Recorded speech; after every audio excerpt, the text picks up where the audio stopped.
and welcome to the Unhinged History Podcast, the podcast where two people who are not studying for their nursing program, nor would they ever be studying for a nursing program. Why is she bringing up nursing? If you are studying for your nursing program, you should tune out because this isn't for you. Or, maybe it is. Maybe you need a break from your nursing program. And quite frankly, we're here to help. I'm Theresa. I'm Angie. I don't know why nursing program. This is what you get. Nobody I know is in the nursing program. I don't know anybody either. They've all graduated from it. Right? Same. So that is what it is. What are you going to do? Not take nursing classes since I'm not in the program, apparently. For like 10 minutes once, I thought about doing that program, and then I realized it's going to be me that puts the wrong medication somewhere. I would rather not. I thought about it long enough to realize that they come in contact with all of the bodily fluids, all of them. And sometimes all at once. Yeah. And yeah. I mean, while I admit that they are the ones that are really in charge of, keeping people alive and keeping people comfortable, doctors do their bit, but nurses are the ones, they're the front line. Yeah, I just, no, not for the glory. I could not agree with you more. When I told Ian that that's what I wanted to do, his response was, babe, you understand two things, right? That to be a nurse, you have to be able to insert an IV. And two, even if you weren't like a triage nurse in the ER or something like that, you couldn't work in labor and delivery because that would be heartbreaking for you. And you couldn't work like on the cancer ward because that would also be heartbreaking for you. So all you have left is long-term care. And I'm going to tell you what, I am not going to emotionally be able to deal with the amount of times that you fall in love with some cute little old man. And I was like, oh, that's actually super fair. It kind of had me at you're going to have to put an IV in. Yeah. And that brings up, there was one time when I was a kid, I had, childhood asthma, and I got rushed to the ER and they go to put an IV in. And the IV means you're going to be there a minute. Mm-hmm. And I don't like needles. I don't. And so I'm doing my best to try to stay calm because I know if you get worked up, it makes the asthma attack worse, the whole 9 yards. And I just keep thinking there's something wrong. There's something wrong. And I look down and my arm is swelling. Oh, and I was like, it's in your head. It's in your head. How old do you think you were? 10. No, 11. But I'm like, this is all in your head. It's all in your head. My arm's getting bigger and bigger and it hurts. You're just panicking, Theresa. Your arm is not getting bigger. And the tears are rolling down my face. So I've got the nebulizer in my mouth. And the nurse comes in. My grandmother is ignoring me, like on the other side of the room, just doing whatever, because she wasn't on her phone because it wasn't that time. But I mean, whatever grandmas do. Same mentality. Reading a magazine. Yeah, like I was clearly not in any distress as far as she was concerned. The nurse comes in, looks at my arm, realizes that she'd missed the vein and had been filling my arm up with IV solution. Oh, that would have ruined me for the rest. I've never. Oh. But it was kind of comforting to know that it was indeed not in my head. You are in fact not crazy. Yeah, my arm is in fact inflating like a balloon before my very eyes. Oh, okay, so my arm didn't swell up, not nearly as scary. Or how do you even deal with that? How do you get that out of your... You don't. You let your body absorb it. So it's there until it's not there.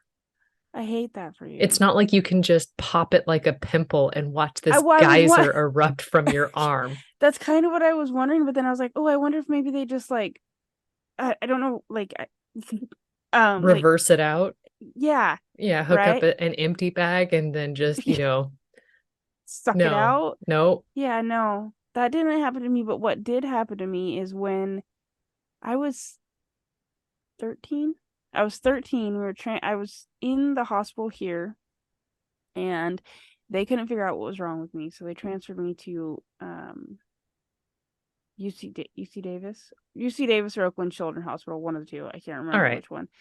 And on the for whatever reason, they did not remove the IV on the way there, but there was nothing attached to it. Okay. Yeah. It You was just had the just, port. yeah. Yeah. And I remember thinking like halfway there that I am pretty sure the needle that is sitting in my arm is not sitting in my arm anymore. I don't like this. New Yeah, subject, please. Nope. it didn't turn out to be anything like gruesome or bad, but when we got to the next hospital and like the nurse is checking you in, Uh-huh. she puts me up to the IV, gets me all No, sorted, I don't and like this. it's just all over my arm. I don't like this, Yeah, Angie. it was gnarly, but it wasn't like it wasn't Like, gruesome, it I'm wasn't saying scary, it everything wasn't but Chrissy, gross. wake up. Yeah, it wasn't anything like that. It was just all of a sudden my arm was very cold, and I was like, oh, that's why. That's perhaps you should put that back. Put that thing back where it came from. Okay. Um, Yeah. yeah, I don't know if you understand. I don't like this. Do you remember that time you told me the No. story about a dog and a guy, and then you had the audacity to eat snack afterwards? Do you remember I mean, it's kind of funny that you bring that up because that? I don't want it up. I'm out. no, my story doesn't go back to Terrari, but my story does harken back to episode 1. Okay. Do you Okay. remember what episode 1 was? I am well. Okay. The actual episode 1, not one of the lost episodes. Uh, no, not off the top of my head. Okay, episode 1, your story was Mother Shipton. Okay. Do you remember the story I told to pair with that? It's not about food. No. No, hit me with it. So it was when I told you the story of the African samurai. Oh, okay. You know what? In my mind, I was thinking it's the samurai, but then I was like, no, no, no. That was like 5 stories later. Right. Well, I mean, but like, okay, so it touches on that. And then I realized, like, oh my gosh, like when I was reading like all of the backgrounds, I was like, oh my gosh, this. And I was like, oh no, I intentionally stripped a ton of names out so that you would be able to follow along. From the African samurai story. Yeah. Right. Yeah. Okay. So the African I samurai remember you story, I saying really only something had like like that. 3, 4 names in there, as opposed to being like, and then this line, and then this line, and then this line, because you'd been like, I need a I'm gonna map. need you to draw me a map. Yeah. Yeah, I'm gonna need break out the Barbie dolls. We're gonna need to label each one with name tags. Okay. Barbie is not at all where I saw that going. I thought you were gonna say whiteboard, and that made sense, but Barbie is so much better. Yeah, it's like, so the Theresa doll is going to be the African samurai, and then the Ken doll is going to be Nobunaga. And That is exactly what I need them all to have. Like you have done their hair yeah, yep. accordingly. Yeah. Yeah. And tried to come up with the closest matching sundress to The vibe. The yeah, vibe. I gotta set the vibe. Um, but I really only have it like a little bit of a minor touchstone here. So I'm gonna tell you about somebody you might have heard, but you probably won't be able to recall. I love this. Musashi Miyamoto. Miyamoto. He is not the one.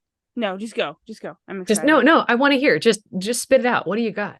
He wasn't the one that was in it's like the other fort, right? Where there's like 30 guys and the African samurai comes in and he's like, actually, no, this is mine now.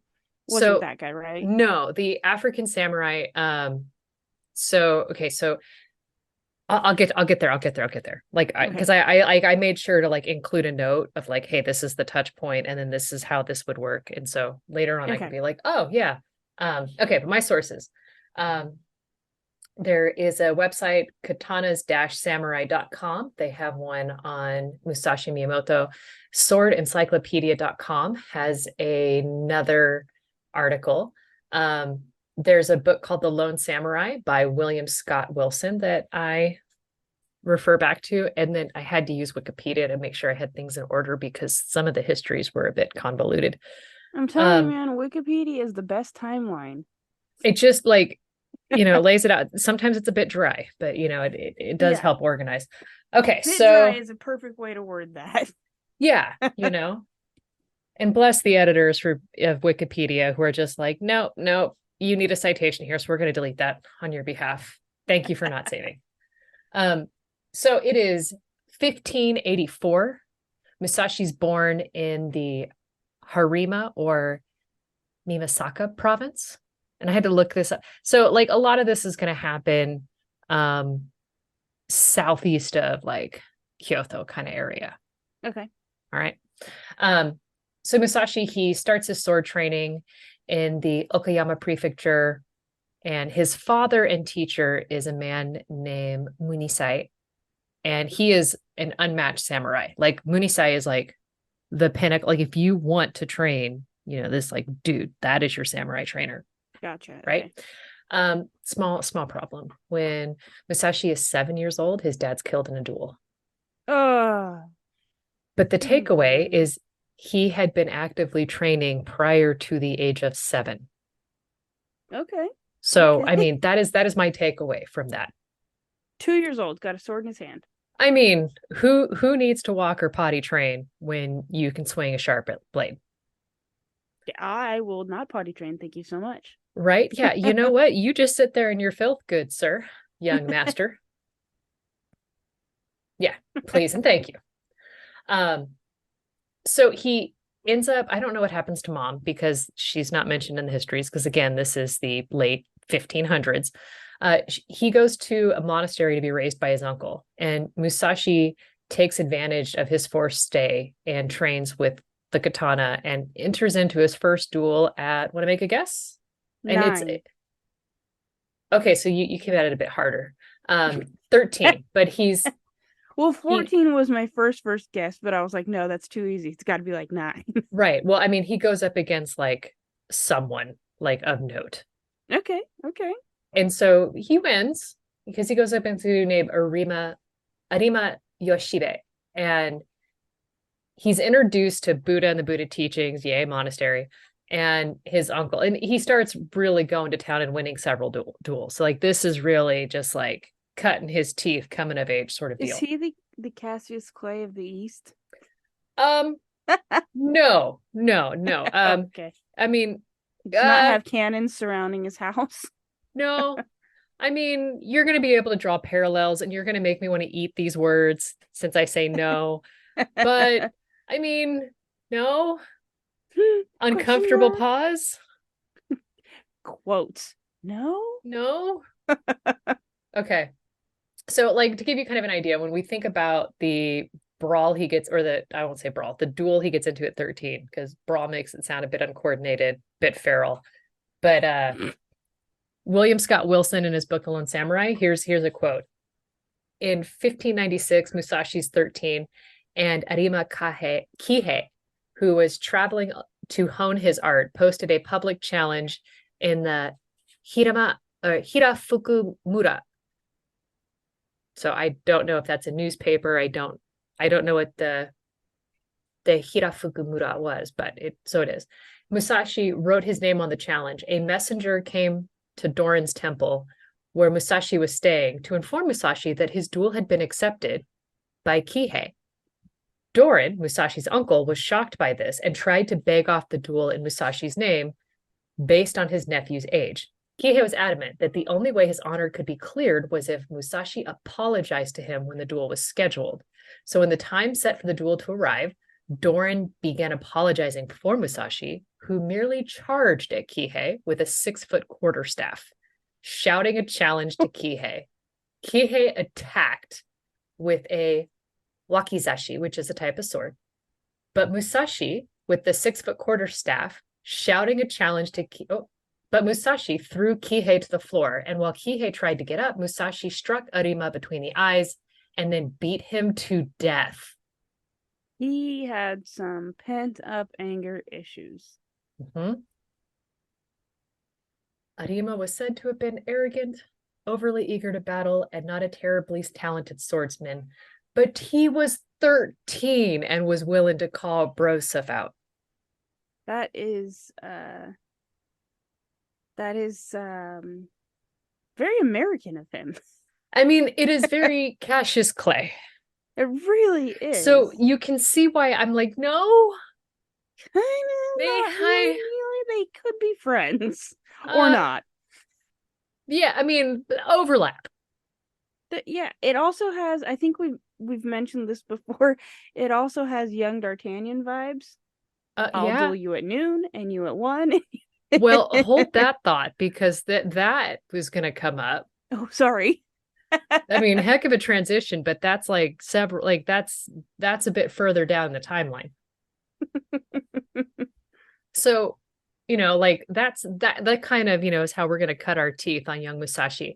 So Musashi Miyamoto, he ends up having eczema and he's got it from an early age and it leaves him with large scars on his face, which apparently he has throughout his entire life. And for this reason, it said he doesn't look like the other samurai of the time. Well, that checks. Right. And so when we see like illustrations or paintings of him, it shows him without the only having the samurai hair. You know what I'm talking about with the Yeah. top knot. Um, and the claim is that because of the eczema, he never shaves his hair or sports that hairstyle with the forelock. But Miyamoto Musashi is considered a giant for his time. He's literally about 6 feet tall when most of his Oh, contemporaries are 5. So, Musashi is super stinking tall. yeah. Like Uh, beanstalk tall. yeah. And another fun fact, there are several sources that say Musashi never took a bath in his life. Did he showers? um, So he washes himself in the icy water of the torrents in order to work his mind. But another story says that he never took a bath because he didn't want to be surprised unarmed. oh, I just shower with the sword. I mean, Doesn't everybody? look, how you choose to exfoliate is on you. Yeah, it's a great shaver. I mean, Yeah. honestly, silky smooth. He's exactly. And it explains the 7 toes. Well, that was that time I dropped it. Right. I So, mean, honestly, who among us hasn't dropped a razor in the shower? it's the bane of my existence. Right. All right. But in basically, like, he's got eczema, doesn't have the traditional haircut, a little bit of scarring on his face, and probably smells like a teenage boy. It is an entire foot taller than everyone else. Yeah, so he's distinguishable or distinguishable. And I wouldn't say distinguished because that would Yeah, imply distinguishable, I think, is what you're going for. right. Yeah, distinguish would imply that granddad walks with a cane that's topped with a diamond. Yeah, and Yeah, people kind of are excited to see him as opposed to being yeah. like, oh. The one that smells. Yeah, you smell him before you see him, but you definitely also see him well in advance. Yeah, you So have time. yeah, 1599, Musashi leaves his village around the age of 15. Although he could be 16, but either way, he's a young adult. He would still be reading in that young adult section of the library. Oh Um, my. honestly, I've got books to ask you if you've read. But anyhow, that's a side note. But even though, like, remember, he's been living with his uncle in the monastery, as he's leaving, all of his family possessions, because he is the eldest son, um, like the furniture, the weapons, all the genealogy, and all the records, he leaves with his sister and her husband and decides he's going to spend his entire life traveling and engaging in duels. I'm here Because for it. honestly, you're 15. What do you care about furniture? Oh, and he's the oldest child? No, he's the oldest son because, Oh, the you have a oldest son. patriarchal lineage. Right. Okay. I So when mean, you said I heard the oldest, and then you said his sister, and in my mind, I was like, oh, he's the oldest child. Duh. but honestly, he could still be. I didn't stop to see if I mean, I don't even have his sister's name. I just know her husband was Hiraro Yoemon. Okay. I just was like, I guess I was only curious because if he was the oldest and he was only 15, how old is she? I And mean, married. right, Because, like yeah, first off, we're talking the turn 16th of the century. 1600s. Yeah, You know what I mean? Like things were a bit different. a little You know, bit. you didn't wait till you were 30 to have children. A little bit. You had 30 children by 30. I mean, probably not all alive, but yes. Yeah. Um, so at age 17 or so, he ends up participating in the Battle of Shigekahara. Now, this he does under the battle or under the banner of Tomatomi Hideyoshi. And as soon as I read that, I was like, oh my gosh, Toyotomi, he's in the Nobunaga story. And so I like searched my notes and I was like, oh, I didn't mention his name. I love that they're contemporaries. Right. But again, like, you know, we're talking like it was in the 1580s that we have the story of the African samurai. And when Nobunaga falls, that's when the African samurai just wiped off the history. Right. And now we're Um, we're at 50, you said 1590? so yeah, 1599, Oh, 1599. 1600. Okay, got it. Okay. So, I mean, there are probably still stories of the African samurai being circled around, you know, fires and hearths and things like that. But he's long gone. Gotcha. Okay. But that's when I was like, oh my gosh. So I know that Toy, guy. yeah, like Toyotomi, he's again, I didn't mention him in episode one, but he was one of the um retainers of Nobunaga. And so he, after Nobunaga falls, he becomes one of the more powerful men in Japan. Okay. So, but yeah, but again, had to double check because I was like, did I mention him? Because if I did, Angie will certainly remember it. And then she's going to call me out and I need to make sure I said it or I didn't. I But I can't wanted to have give you that that on background. me. Right. Like, I don't want to be like, hold please. And like, you know, start scurrying through my notes like I'm some kind of library rat. They're the best kind. I mean, there are worse. Although Pizza Rat, you know, the big Mm, New York rats yep. He's just that trying to care. feed his kids, okay? Honestly, Splinters had a tough go, and Give him his pizza. he's just trying to deal with people yelling cowabunga dudes at him. Um, so at age 21, he starts traveling across Japan because he wants to experience the samurai spirit and fight with the strongest warriors. But Okay. because he is a masterless samurai, he is a ronin. And the ronins, you know, they're said to be drifters, they're unemployed vagabonds.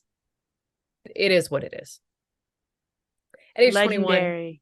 yeah, but I mean, like, he's still like pretty dang skilled with a sword. And at 21, like, my notes in here say I was still in college. I wasn't even master of a hamster.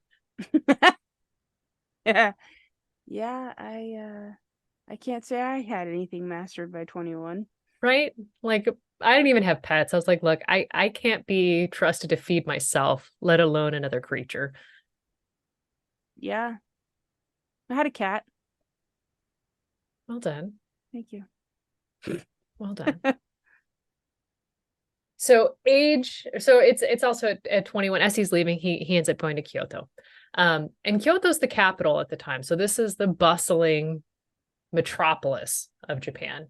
And he's eager to test his fight skills. And so he does what any of us would do. It's 1604. He heads to one of the most renowned schools, the one that's ran by the Yoshioka family. And their founder is a renowned duelist.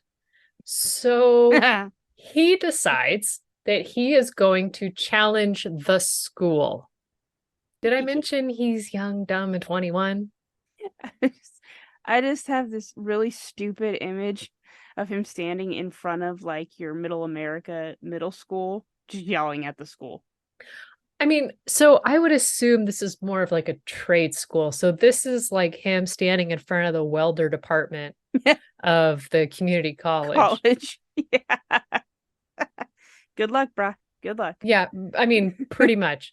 Um, but you know, challenging them to welding, obviously, you know, because if I'm at a welding school and someone's challenging me to a sword fight, I'm calling the cops. I have tools that could also solve this problem. Yeah. I got flamethrowers. Yeah. Mhm. Yep. Let Brosa fight this torch. Um,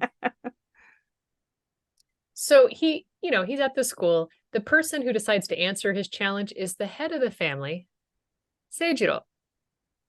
So Seijiro is armed with a real sword, while Musashi, he's got his hands on a wooden saber, a bokken. Oh my god, he did not plan well for this. No, he brought a knife to a gunfight. Um, the fight only lasts a very short time, according to records, but Seijiro, the one with the sword, is the one who lost an arm in the duel and dies.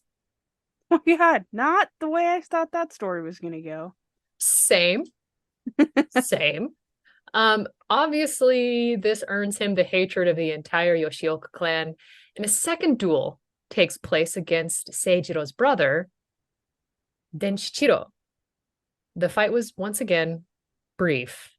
Musashi broke Denshichiro's skull in the blink of an eye. Good god.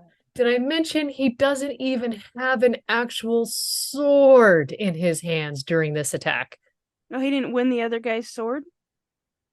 Yeah, I don't know if he won the other sword or not. That, I'm but thinking either I'm way, he's thinking like fighting video with a, game quest, you know? Like I got it like, you pick like up your Zelda. opponent's weapon. Yeah, like Yeah, Link starts with a stick and then he gets a bigger stick and then he eventually gets a sword. Like right. that's You defeat this boss, you get the shield. You defeat that boss, you yeah. get the headdress.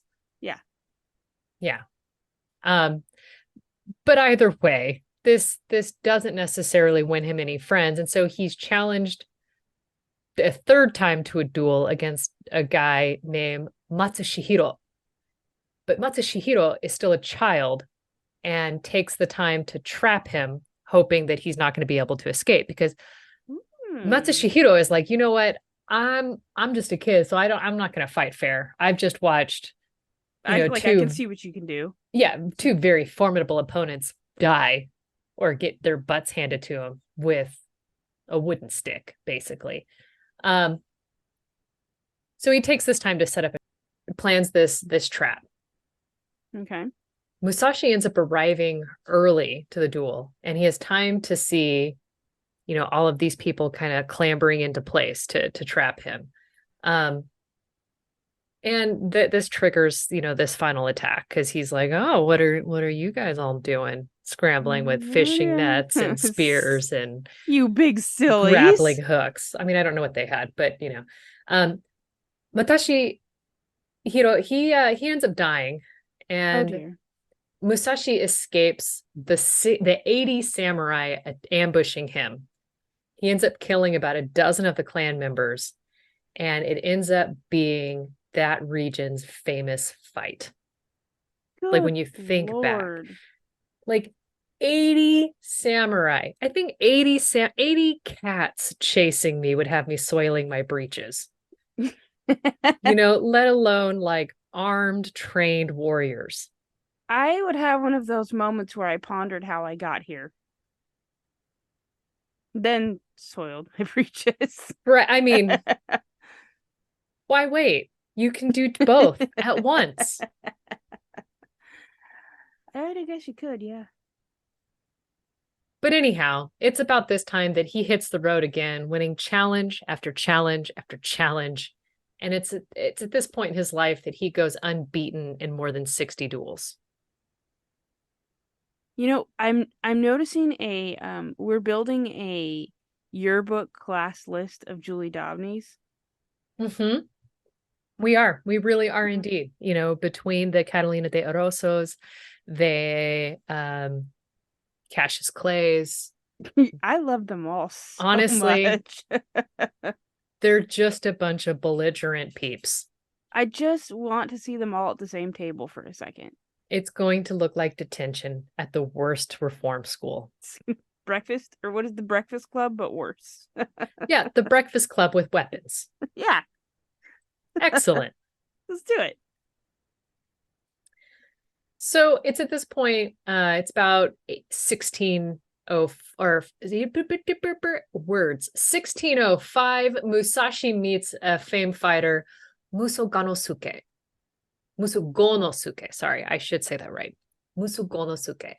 Having met Musashi and defeated him for the first time in 1605 in the province of Harima in Akashi, the latter is estimated. Okay, so Musashi realizes after the first fight that the traditional stick that he's got that's just under 6 feet that he uses in his battles, it doesn't pick up sufficient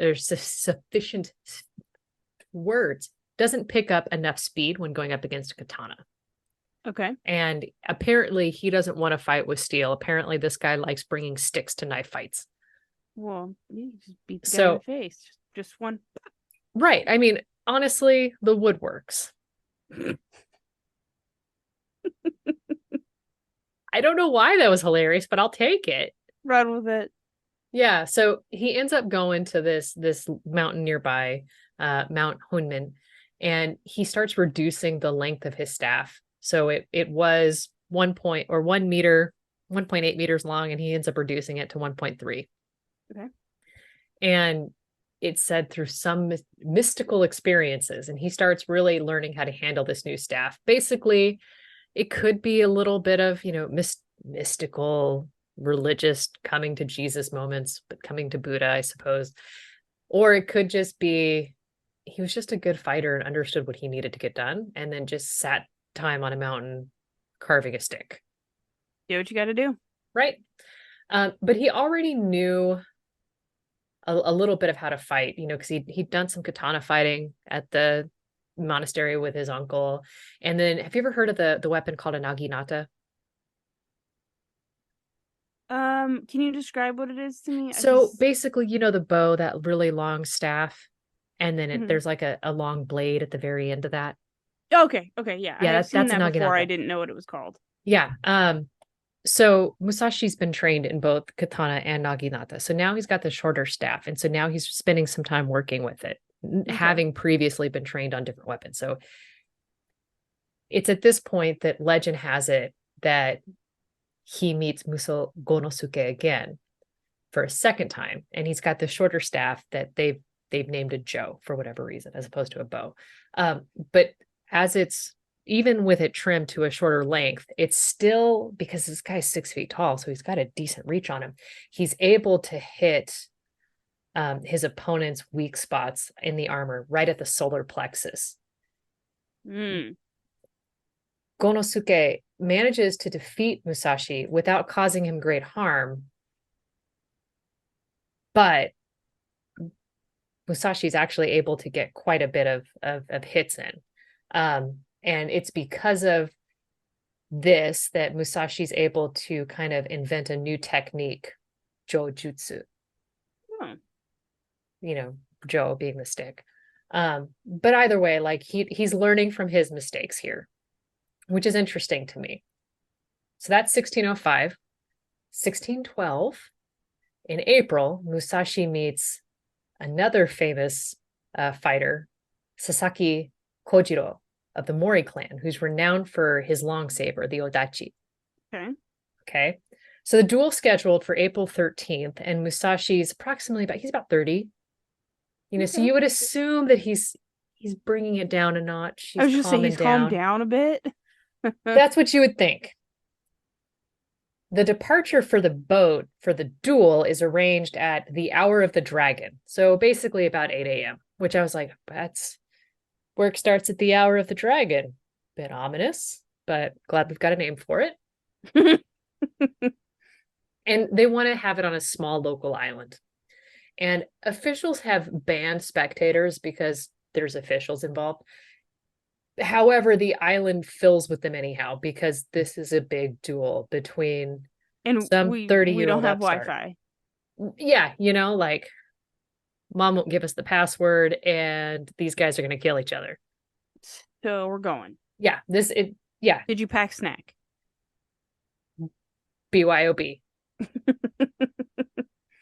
So they all show up and the island is just packed. Now, Kojiro, he's like used to bringing his odachi. This sword is actually called the laundry drying pole because of its length. Okay. Like that's the nickname. I mean, basically, sucker's got to reach. Okay. It's also referred to as the three shaku silver blade, but laundry drying pole I felt is the better nickname for us because we don't really use shaku as a measurement in our daily life. Oh, okay. I mean, look, as for me in my house. So using the sword, Kojiro, he's known to be, super good at what they called the swift two sword stroke, the two stroke sword technique called Tsubame Gashi, which bore the nickname. And he bears the nickname, the Demon of the Western Provinces. Oh, I love him. Yeah, so this is the part of the anime or manga, however you choose to imbibe, that you meet just this absolute badass. Yeah, I was thinking Rasa Ghul from the Green Arrow. Honestly, also from Batman. And Um, yeah, in fact, also from Batman. but basically, yeah, you're meeting somebody who has a fair amount of character development. Yeah, I like him. Okay. So Kojiro, he arrives at the appropriate time. He's there, but then he's got to wait and wait and wait and wait because Musashi's overslept. Oh, I missed the alarm. Yeah. So Kojiro, he sends out servants to retrieve Musashi. Musashi like gets up, eats a full breakfast, takes his time, and then there's various like versions of the story, but they all amount to Musashi like really going slow as a sign of disrespect. I figured. It's like if you're going to saunter in late to the meeting, you might as well have a Starbucks in your hand. In fact. You're already late. Mm-hmm. Yeah. I mean, at least show us why you're late. Or come up with the Starbucks as an additional factor to why you're late. Yeah. Yeah. Yeah. Um, but kind of interestingly, he again, he doesn't really he's not bringing swords with him to these fights, which is hilarious to me. As he's on the boat going to the island, historically, he takes one of the ship's oars and then with his knife, he starts making an improvised boken. And some accounts say this was possibly to wake himself up, like he didn't just spend the last 2 hours leisurely coming to. I would be like, I want to see the perspective of the boatman who's like, sir, that's sir. Hey, we're going in circles now. Thanks. Yep. So he's doing this, and upon his arrival, Kojiro is a little irritated, and so he starts ripping into Musashi for his lateness and dramatically threw his scabbard into the sea as a sign that he would not stop and that this was going to be a fight to the death. Except for you just threw your sword into the sea. No, just the scabbard. Just the Oh, holder. this was scabbard. Okay. Just okay. the scabbard. Got it. Got it. Yeah, got it. he's got the sword in his hand. So it was like whooshing, and then he took the empty holder and went ka into the Okay, ocean. in my mind, it was the whole thing. Yeah. I will fight you barehanded, you late son of a. Yeah, that's exactly what I Yeah. saw. So Musashi, he responds with a taunt of his own, saying that Kojiro clearly wasn't confident in himself if he thought he'd never get the chance to use that fine scabbard again. No, well, okay. I mean, which it checks. I mean, it really does. He is just But I love that kind of arrogance. it is very Cassius Clay. Absolutely. So they start circling each other. And Kojiro leaps toward Musashi with his trademark over the head strike. Like he is getting ready. Now remember, this sucker is like, a laundry 13 pole. feet long. Yeah, like so it's going to take some time to really bring this down.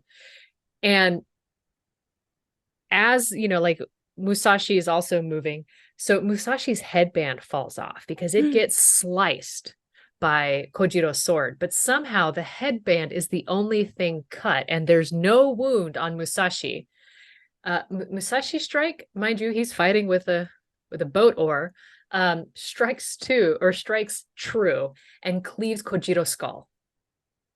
Damn. So that happened. all that. Like he was really just taking his time, gonna have breakfast. Yeah, he's like, look, I'm gonna win. I don't need to rush it. Causes indigestion. Why stress? Uh, Live in the moment, right? he went Live to your best IHOP. life. Yeah. Yeah. Look, Good Denny's was Lord. slammed, and but I wanted the eggs over my hammy. So I waited. Right. My favorite waitress was busy. Simmer. Okay. Chill. So, I mean, but it was still just like, bro just keeps on winning in like the most bizarre get ups you can get. So I still think it's hilarious that he probably stinks because he's not bathing, just Yep. to bring it all the way back around. Thank you for that because he was starting to become one of my crushes, but then I Right? remembered I can smell him a mile away. You can smell him a mile away. His haircut is a bit off because of the eczema scars. So you got to remember, he's tall and very striking. Ha ha ha. But And yeah, he disfigured and he smelly. smells. And his, I mean, he's not even cutting his hair. So he's out of fashion as well. Oh my God, out of fashion. I can't Yeah, even. so out of fashion, disheveled. So, this is a neck beard with one heck of a sword skill. That's what we're playing with here. Okay. All right. So again, this is after age 30, he ends up getting welcomed as a military strategist and sword master by multiple clans. They're like, hey, bring your smelly butt over here, train my soldiers how to fight. Let's be buddies. Um, But he's weird well, enough, your hut is about 6 miles that way. right. And strangely, always downwind. Weird. It's like we built it just for you. So he ends up serving as the Kumamoto and the Hosokawa.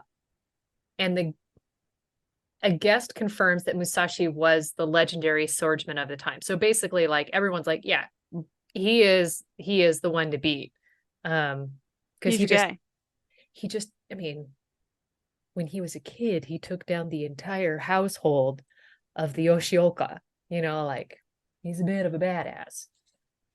I am the one you want on your team. Don't piss him off. It's okay that he Right. smells weird. Yep. But in the 1630s, he simmers down a bit and he starts writing. He that's when he actually starts like he devotes himself entirely to we call it the study of the way. Okay. So if you're looking at any karate art, or karate, I should say, you have like we it's all like Japanese arts, I'll say that. It's based on the way or do. So like if you hear like Jeet Kune Do, like that do, I mean, even though that's not Japanese, that's different language, but that do is supposed to be like the way of. Gotcha. Okay. And so sometimes you'll hear it mentioned after an art, but either way, it's just like the way of that. Okay. So that is kind of the fun thing. So he's doing this, he's practicing his calligraphy, which apparently he excels at. He also Well, ends up like starting to really form his books, which I'm going to get into in a little bit. Um, he ends up becoming what is called a saber saint. The Japanese word for it is a kinsei. okay. And basically it just means like because I was just my brain applied Catholic That was meaning exactly what I to did it, too. right? But saber saint in this just means badass with a sword. Oh, okay. Okay. So it is just like Got literally it. super good. He is Kensei. He is like The master dude, chef, but not of pastry. not Gordon Ramsay. Yeah, Got it. just be careful of anything in his hands because you're gonna die. Yeah. Okay. Okay, so that's what sword or saber saint meant. So in 1637 he returns to the former service or the service of his former adversaries, the Tokugawa, and he fights for them against the Christian rebels of the Shimabara. And that was one of those things like Christian rebels. And I didn't like look into it And I really tried to I really summoned the emperor from me, but I don't know if I really got it. Okay, you did. Okay. I was just seconds before you said that my thought was like, "Oh my God, this is like Star Wars." Right? Yeah. Yeah, well done. Okay. So he goes up against the Christian rebels, and he's seen in charge of the command of the Reserve Corps by basically some lord at Hada Castle in 1638. Like I'm trying to like strip more names out, so you're not like getting stuck with a bunch of names that are only mentioned in a paragraph. At this time, he ends up adopting two kids Okay. Right. We've done because everything else. honestly, like you're a saber saint, you've already destroyed half of the top leaders of the clan. You're starting to train your own. Now's the time to, become a dad. You spent your time thinning the herd. Now you've got to start filling the pews. So when you die, you've got people to come to your service. Mandalorian. Yeah, this is the way. Okay. So he ends up adopting these two kids. One of the kids ends up committing seppuku later on. Mm. Um, but he ends up becoming an instructor of the Hosogawa family at Kumamoto. And in 1643, he retires to a cave, to a literal cave. I'm not surprised. It's probably because of the smell, because he's still not bathing. Yeah, I'm not surprised. Not I even a little mean, bit. he's in his 60s now, and it's just, well, late 50s, and just just a smelly bro. Um, so he retires to the cave, and it's there that he starts writing. Like one time, like in some translations, it's called the Five Wheels or Treatise on the Five Wheels. Sometimes it's called the Five Rings, but it ends up becoming a classic in martial arts literature. And Okay. it really just breaks down, if you're studying swords, you do this. If you're studying war, you do this. If you're studying and it's really just how to think through things. It's not autobiographical. It's very like A manual. exactly. That's Yeah. exactly what it is. How to think about things. Um, so he dies in this cave June 13th, 1645. And the Hyosho Sensi Denki describes his passing. At the moment of his death, he had himself raised up. He had his belt tightened and his wakizashi put in it. He seated himself with one knee vertically raised, holding a sword in his left hand and a cane in his right hand. He died in this posture at the age of 62. The principal vassals of Lord Hosokawa and other officers gathered, and they painstakingly carried out the ceremony. Then they set up a tomb on Mount Iwato. His cave is in Mount Iwato, on the order of the Lord. Like you're on your way out, you're dying, and you get yourself into a fight position. And then Sword in die. one hand, cane in the other, and that is the position you go to meet your maker. I'm here for it. I I want to know mean, about the ceremony.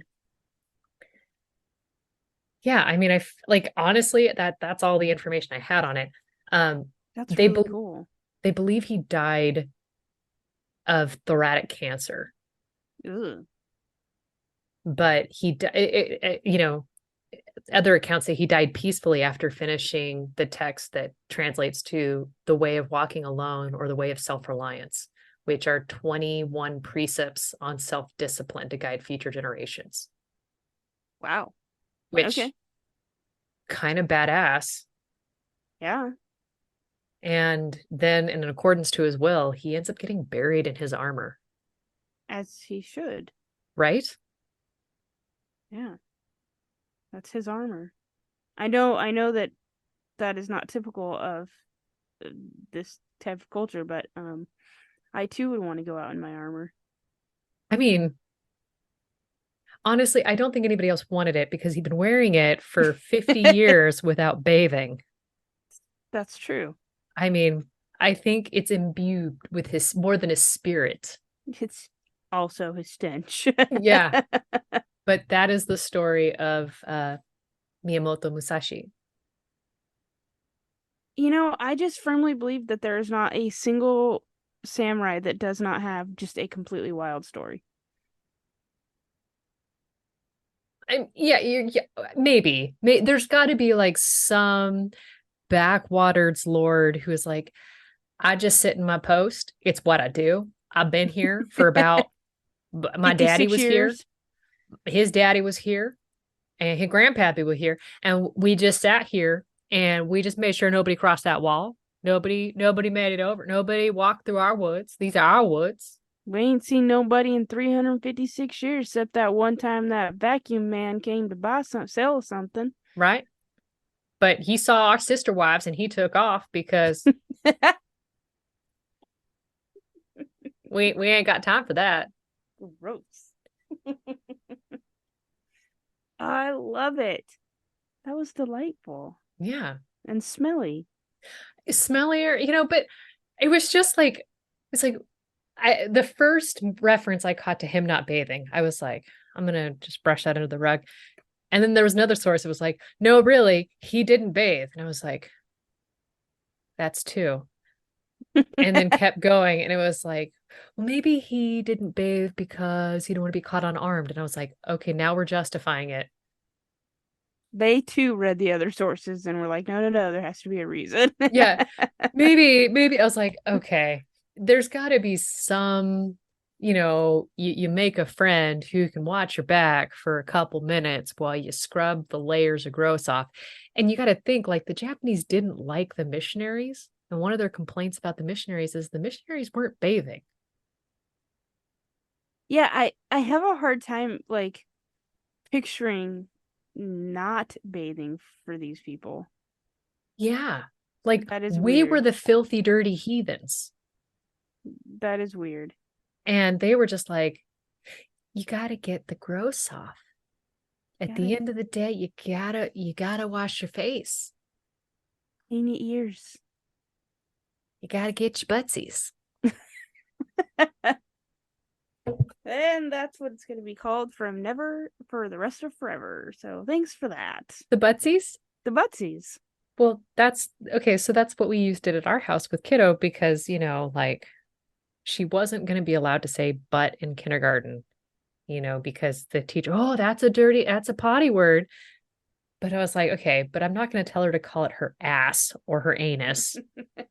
Like, I don't feel like I've got other options, but I need to tell her to wipe her ass. Gotta wipe your buttsy. That works. And she could say that at school without, hey, I need help wiping my buttsy or whatever it is. She could wipe her buttsy by the time she went to school. But, Yeah, I like got what you meant. we needed to make sure that she had appropriate language that wouldn't set teachers off. Yeah, And weird. considering I say enough problematic things that she's likely going to repeat at school, we had to come up with safeguards where we could. That's fair. Yeah, that's fair. I realized right as Ethan was entering kindergarten that I had to stop calling Ian a sorcerer/wizard, at least for a time, because I did not want to receive that phone call from the teacher.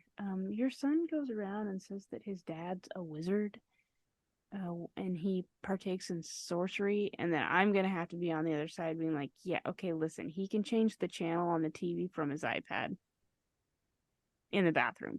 I just I don't have this conversation, you know? Right. I mean, that seems a lot less problematic than, half of the things I would say, which just seemed like I was either saying it because I was drunk or on a bet, What are you gonna do? honestly. But Goodness. either way, that's that. And I know you're not going to tell us a story this week because you got overloaded with life, but there is the probability that next week you will have a delightful, rousing tale. If the tale that I wish to tell in my head is The very tale as delightful old for as me. time. And there's no Beauty and the Beast, and a good portion of this happened in our lifetime. Is it going to be a retelling of Sergei Ponomarenko? No, but you know what? Ugh. I was, what was I doing?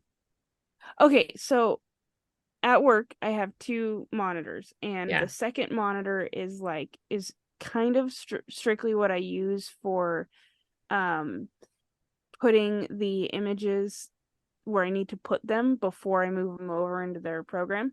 Hmm. So they go on the And website.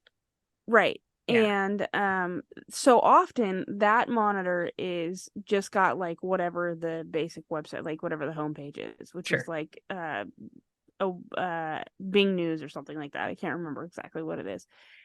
But anyway, the other day I opened it up, went back to what I was doing, and looked back over, and out of the corner of my eye, I see the identification card. And I'm like, no freaking way. And the headline says something like, oh Ukrainian God. time traveler. It was like, well, I want to say they called him a Russian time traveler, but whatever it was, but the I basic mean, gist was it's like, USSR, so little column A. well, you're right. Like this event happened and we finally have an answer. And I was like, is there more? Excuse me. And did my sorry butt read that entire article? Yes, she did. And And no, was there more? Did I no, cover it all? you covered it all. But I was hoping that we were gonna get like new news, like we just discovered like last week news, you know? And it was So a new mad. article published in March. Probably I didn't even look at the date.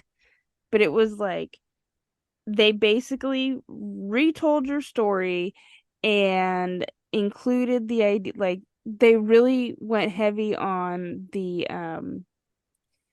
speculation idea that someone had to be onto him sooner than they thought, because why would you have this camera from the 50s?